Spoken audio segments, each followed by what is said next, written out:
Io ho votato per l'autonomia, è una delle poche cose per cui ho votato, ma in Italia, una regione come il Veneto che spinge così tanto, è difficile che troverà l'autonomia in breve tempo, perché a Roma e nel resto d'Italia non conviene. Il nodo da sciogliere penso sia Roma, da quello che percepisco. Probabilmente è visto come una sottrazione di potere e quindi mi par di capire che non è vista bene la cosa. Comunque penso che fin quando c'è su questo governo qua e tutti i governi comunisti, autonomia non ne verrà data o pretenderanno di darla alle condizioni che danno loro, che vogliono loro, come al solito naturalmente.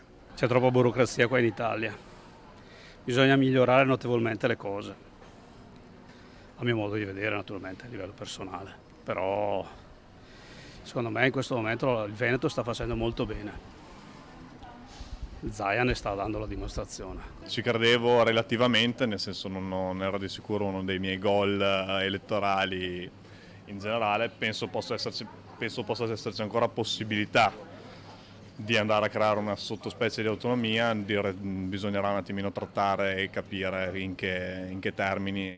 Non ricordo cosa avevo votato, comunque di fatto credo che sia ancora abbastanza lontana l'autonomia da quello che posso vedere e un po' dispiace francamente perché sembra che, non so, sia molto lontano l'interesse da parte delle istituzioni statali di voler dare credito a quello che i veneti hanno votato. Sarei favorevole comunque che diciamo, una parte di introito che pagano i cittadini della regione sia destinato alla regione stessa. Perché dovrebbe essere riconosciuta l'autonomia al Veneto? Perché comunque sappiamo che è il motore trainante dell'Italia. Io sarei molto favorevole, devo dire la verità, e speriamo, sarà difficile, ma speriamo, io sono favorevole comunque. Perché sarà difficile secondo lei?